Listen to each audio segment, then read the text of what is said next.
Look at this. I believe quarantine's pretty much over and I think I could get a haircut now. So I'll go soon, don't worry, this is gonna be gone soon. Yeah, that didn't go as planned. Anyway, what is going as planned is this PC build. Now the last time I built a PC was maybe 4 months ago in early July. I don't know if you guys remember that, but that was a $500 build. This is gonna be a $600 build. Actually, all the parts added up to 600 on the dot. And it should so far be my best PC build on the channel yet. This one doesn't count because, or this one back here doesn't count because I didn't build it on the channel. I bought it and then I modified it and stuff. So this is going to be the best build yet. I'm going to be going through the parts, the building process. I'm going to download some games and test them and see how the computer performs. I'm super excited for it because, once again, super good PC, budget parts as well. It shouldn't be too expensive. And then if you want to search for deals, now is the time to do it because Thanksgiving, Black Friday, Christmas, you know, all those deals in every store virtually. So you might even be able to get these parts for under 600. Anyway, I'm just gonna let my hair grow. It's just not gonna be cut anytime soon. So let's go over the parts, shall we? So this computer is gonna have a Ryzen 5 1600 AF. I know it's the first gen processor, but it's still good. It's still plenty for the games you're going to use it for, and it's still good enough for the new games as well. As long as the graphics card can keep up, the processor should be no problem. Normal price I see for this processor is around 140, but I got it for 105. I think it was a special on a certain day. You guys might be able to buy it for 105 as well, or maybe even lower. The motherboard, super long name. It's the Asus TUF B450M Pro. It's a micro ATX motherboard with R-Sync lighting compatibility, which will come in handy. You guys will see why in a little bit. We have 16 gigs of T-Force Delta RGB DDR4 memory at 3200 megahertz. That lights up as well. The graphics card is the Sapphire Radeon RX 580 8 gig. On the previous build, I got the 570 for it. A lot of people were saying to get the 580. I listened to your comments and I got the 580 for this build. Should be a great card for the price as well. The power supply, once again, people were complaining about the previous one I used, so this one should be better. It's a 550 watt Corsair power supply with 80 plus bronze rating. It's modular with all black cables, so you won't see any of the mustard color ones. We're using a 120 gig SSD from PNY and a 1 terabyte hard drive from Western Digital Blue. It's pretty standard stuff, nothing special there. And the case, which you guys haven't seen yet, is the Cooler Master Box MB320L. It comes with 2 RGB fans pre-installed in the front, and we have 3 other ones to put everywhere else in the case. They're from up here, and they light up as well. I also have a 2-pack of RGB strips from Fantex, and we're going to be using the Windows 10 operating system. Once again, all the parts added up to $600. Prices may have gone up because of the pandemic. I have heard that the previous builds are more expensive now because of the pandemic and increase in prices and stuff. But once again, you might be able to find some deals in the coming days. Okay, so let's get to the building process, shall we?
Okay, and just like that, the computer is finished, it's built, it's been tested. I'll show you guys the gameplay at the end. It's actually been 2 days since I filmed the intro part of this video, but I want to say the PC was a success, and it's actually better than I thought it was going to perform. The building process was not as straightforward as I would have liked, and that's not because of the parts or the computer in general, it's because of the RGB. So the fans that come pre-installed, those had like 2 different headers that you have to connect. The fans I installed also had to go somewhere. I installed an LED strip. You're gonna have to deal with a lot of cables and a lot of connectors, so that complicated a few things. And as you can see right now, not everything's in sync. Actually, the only thing that's in sync is the LED strip and the RAM sticks, because those are connected to ASUS's Aura Sync. By the way, I didn't mention this in the beginning, but I bought Windows 10 Home for this computer. I bought it for $24. Normal price is over $100 for Windows 10 Home, and even more expensive for Windows 10 Pro. But I got it from g2a.com. I'll leave a link down below. I was a little bit skeptical before I bought it, but I read some reviews, did a bit of research, and turns out most of the reviews are positive. So I went ahead and bought it, and I got a working key. I updated it and everything. It works perfectly fine, $24. You could get it for cheaper in other places, but G2A is pretty good, and that's why I got it from there. And now looks in general, this computer is one of the better looking ones I've built. The LED strip, it makes the inside lit up like a refrigerator. It looks really cool, especially at night. No matter what color you choose, it's gonna look good. The graphics card is actually one of my favorite looking ones out there because of that backplate. I wasn't expecting it to look this good. I actually didn't even know that it had a backplate. I thought it was just for the picture. And it's a light silver, so you know, if you have LED strips in there, some fans that light up, it's gonna reflect the light quite well, and it looks really good. The CPU fan is a standard one that comes with the Ryzen processor. No big deal there, it actually looks pretty good too. I like it a lot more than the Intel ones, so there's no rush to swap it out or anything, and it performs well as well. Cable management was not perfect, once again because of all the RGB headers, all the cables. I struggled a little bit to organize the cables, but in the end, I did the best I could, and the side panel closes flush. You could open it and close it just fine. I did play a bunch of games, here they are. Okay, jumping into Far Cry 3, the settings are on Ultra. This is the highest you could go at full HD. And I don't know if you guys could see it, but on the top left corner and on the top right corner, there's 2 counters. Those are the FPS. Right now I'm getting about 70, 72, which is pretty good. This is an older game, it's on PS3. Came out about 10 years ago or so, maybe even longer. But yeah, so far, running very smoothly, and once again it's ultra setting, so this is the highest you could go. If there's any lag or anything like that, you can always bump it down a little bit and get better performance. But yeah, Far Cry 3 looks like it's perfect. Far Cry 5 now will be once again full HD, full screen. I'm gonna try it on high settings, and then perhaps I'll try it on very high or ultra and see how that goes. So we'll begin with high settings. Okay, right now I'm running it on high settings. The reason why I came over here is because there's a lot going on. There's a building, there's people. It has to load a few things, a few details. And so far I'm getting about 80 FPS, which is pretty good. Really good actually. On high settings, 80 FPS is pretty good. And then going over to the open field here, loading a bunch of stuff in the distance over there, goes down to about 70, 65 to 70, but it's still more than playable. 60 FPS is where you want to be, and looks like this game is handling it quite nicely. Okay, GTA 5 settings, full HD once again at very high. I believe this is probably the highest settings you could go to here. Very high with a mixture of high. Motion blur we're going to keep off. Running at 82 FPS at the moment, which is incredible. This game may be old, but it still takes a lot of power to run. And just a pro tip, if you find that the game's running, you know, at a lower FPS, if you find that it's struggling, really lower the grass and foliage settings, and you should get a bump in that. Because I found that some of the things that take up most of the FPS is grass. Like if you come over here, you'll see an instant drop in FPS, but actually it's at 98. It's over 100, so this computer's handling it very nicely. GTA should have no problem running here. And it's already running at the highest settings, so perfect. Okay, now we're into FortNite, many of you guys' favorite game. I'm personally not a big fan of it, but we're running at epic settings with everything here. Motion blur, epic, and then we have show FPS. I want to show it so we could see an indicator of where we are, how we're doing. This whole clip is probably going to be like a minute long, maybe even shorter, so the goal for it is to get a kill.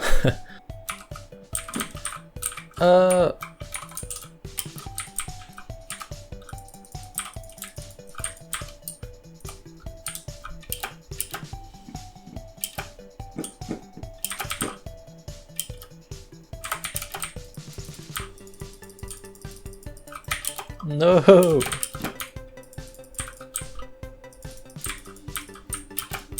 Wow, that guy is garbage. I am too, but okay, so far we're at over 70 FPS running on epic settings here. That person did not know how to shoot straight. I can't shoot straight either.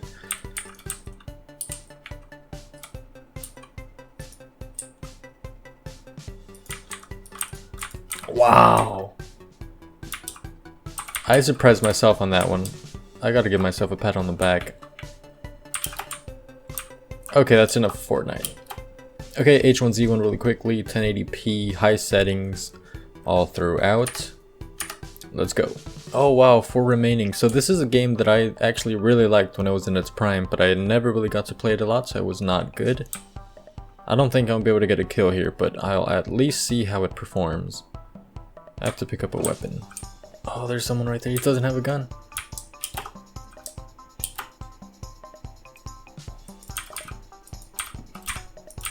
Nice. He didn't have anything. Oh, he did. No. Nothing that matters. This game's running super smoothly, actually. I can't... Oh yeah, we're at 100 FPS, which is actually really surprising because this is a more... At least from what I remember, I think this was a more demanding game. The first time I played it, my computer couldn't even handle 10 FPS. I hear gunshots. But that was with an old computer. 2 people remaining, but we entered late. I know myself and at least one other guy entered late. So it looks like there's no one playing this game, but it at least gives you an idea of how a game like this runs. I think PUBG is very similar. Okay, this is Modern Warfare Warzone. I think it's actually just Warzone now, it's independent. The only time I played this on PC was to test the previous PC, and that didn't go so well. So we're running on high settings over here. These are automatic, I haven't changed any, so I'm just gonna leave it. I'm assuming that it's optimized to get the best performance out of my computer. So I'm gonna leave it, once again, high settings, full HD. The only thing is that I don't have an FPS counter for this game. I don't know if you guys remember last time, but when I tested this game on the previous PC build, it didn't go so well. There was a little bit of glitching, a lot of lag and stuff. It just was not a good experience, and that was on the lowest settings. Right now I'm playing with a mixture of high and very high, and so far it's flawless. There's not a single lag spike or anything like that. It's playing incredibly smooth. There's no FPS counter on this one, but you guys are gonna have to take my word for it. It feels really smooth, really good.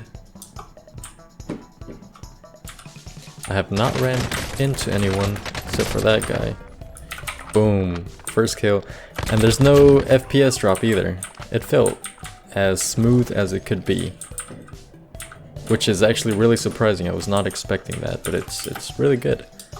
I was not expecting that guy, but he was there.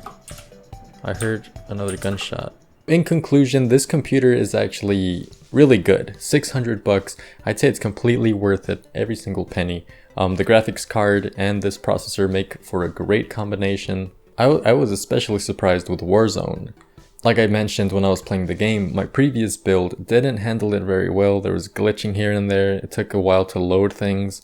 But this one ran it perfectly smoothly. There was not a single lag spike in there. So that's it for this PC build. If you enjoyed it, please make sure to leave a like. I'm gonna try to have more of these in the future. Let me know what processor or other components you guys want to see, and I'll try my best to get them. Please make sure you like and subscribe, and I'll see you guys in the next video. Thanks for watching.